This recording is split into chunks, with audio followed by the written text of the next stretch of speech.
Hello, every pony. My name is Silver Eagle, and I'm here with Ponyville Live at Equestria, LA. I have a very special guest here by my side today. This is the lovely and talented Miss Andrea Libman. Hi. Andrea, thank you very much for joining us today. Thank you so much for having me. Now, the fandom in general may recognize you as the voices of both Pinkie Pie and Fluttershy. Yes. So you're 1/3 of the main six. Oh, I never thought of it that way. So how have you found your convention experience to be here this weekend? Oh, it's so awesome. This is such an awesome convention. It's beautiful outside. We're in a beautiful venue. Mm-hmm. Everyone who's here is just having a blast, and it's great to be here. I'm having such a good time. Yeah. Well, so tell us a little bit about your background and how you got into voice acting, because just from your biography, it says that you've been doing this for 20 years. That's right. And I'm a time traveler. You aren't much older than 20 years. That's the thing. I am a bit, but yeah, I started when I was a kid. Yeah. I started doing live action, so movies. I did a couple feature films and a couple TV appearances, and then just kind of led into doing radio. And then I did my first couple of series. The first two I did were Dino Babies and Madeline. I used to play Madeline. Do you know that little French girl, little Madeline? Yeah, that's me. So these how did you transition between live action and just where your voice became the sort of dominant trait about you? I think it was really natural for me. I really felt super comfortable doing that, using my voice. I think it was interesting. Like, a big part about voice acting is also sometimes can be being musical can really help. And I have a background with piano and music, and just having a good ear and being able to listen and adjust. And yeah, I think that helped a lot. But at the time when you're a kid, it's just all about having fun, right? So that's what it was all about, just all fun.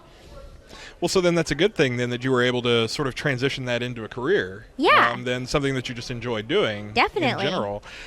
So for those of us in the My Little Pony community, how would you say, relative to your career thus far, how would you say this has impacted you, the response that you've received here? Because this role, from what we've heard from a lot of the other people who worked on the show, seemed fairly par for the course. While it was going on, you wouldn't have suspected that it would have been a multi-10,000, hundreds of thousands of people flocking to it type thing. You're exactly right. How it began was just like any other audition, and even above that, I'd worked on the previous generations of My Little Pony, so it was just another audition for another My Little Pony.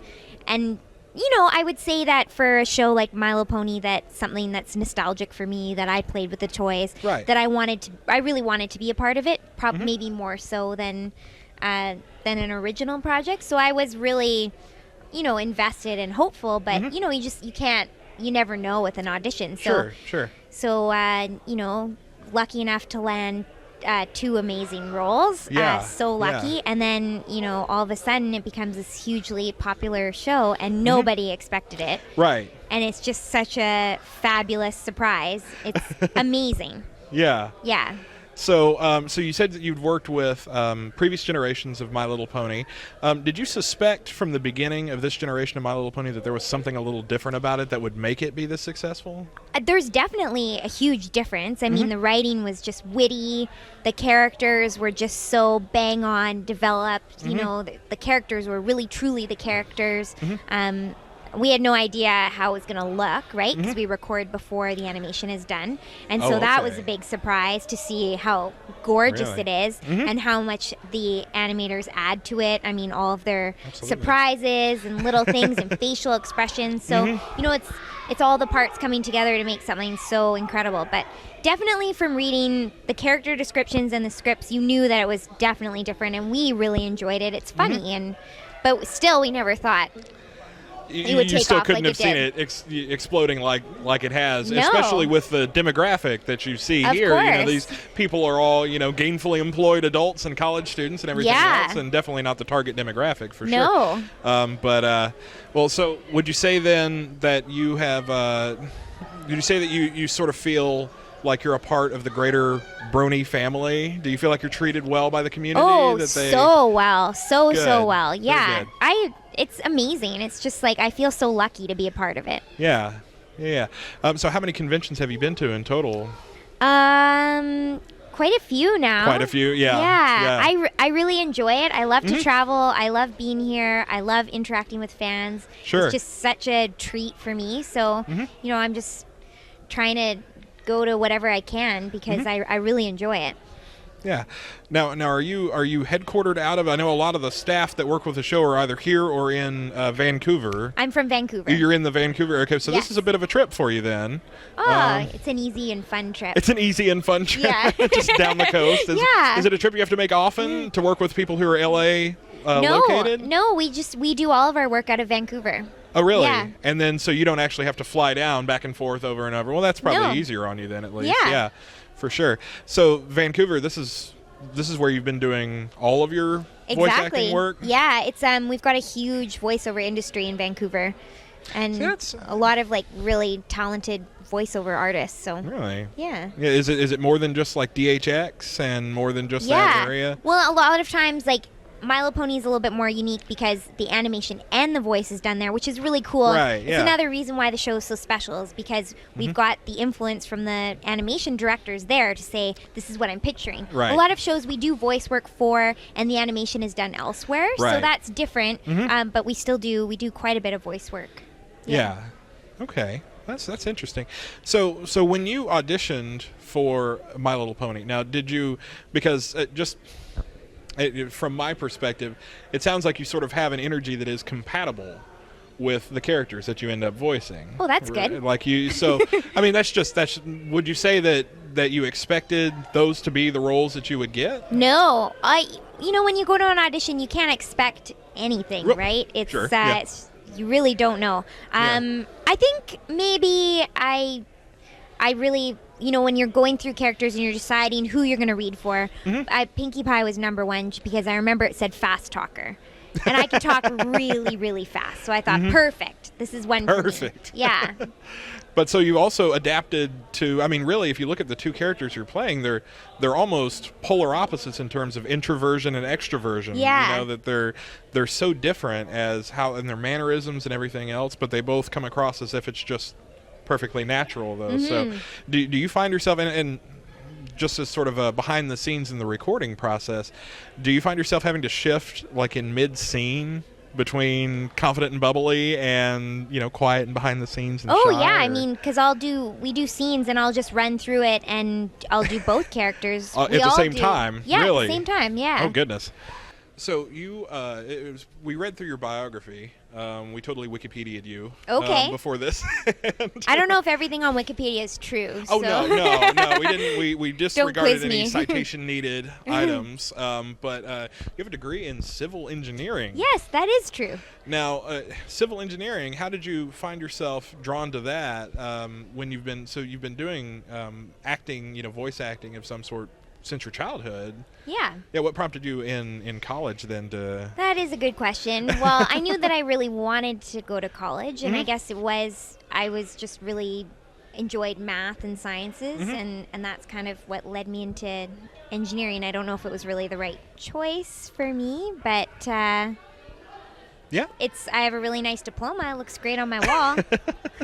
So would you say, though, these days, though, what you focus on a lot is voice acting? Is that sort Yeah. of your priority? That's your career? That's where Exactly. you see yourself being? Yep. And that's I personally, we're appreciative of Oh, that good. in the community. We're very glad that you decided to, stick with this particular line of work. Oh, that's because nice. we all benefited from Thanks. it. So beyond My Little Pony, have you continued your career beyond that and done? I know that you've done some additional stuff. Yeah, parallel to My Little Pony. You've been doing some other projects as well. Yeah, I've been working on a new series that's going to come out soon, hopefully, called Pacman. So that's really exciting. Called Pacman. Pacman, yeah, based on As in the Pacman. the Pacman, yeah. Really? Yeah. What roles do you play in that? I play Cylindria, the Pac-Man's sidekick. Cylindria. Yeah. So Pac-Man, is this a world where Pac-Man is a cylinder? Or Cylindria is just like a... You'll just have to watch and see. Oh, I guess I will. Yeah. I know, I'm totally spoiling it now that I think about it. Now, where is this? Where is it aired? It's going to be on Disney XD. Disney XD. Yeah. Cool. Another show that I just wrapped up was Maya the Bee, which is like an old European classic cartoon. A lot of people grew up with it. And so they're doing a redo of it, and I play Maya. And I'm not sure if that's going to be airing in North America, but I know it is airing already in Germany, so Awesome. it's pretty cool. Awesome. So I wouldn't dare ask you, of the voices that you play, which is your favorite.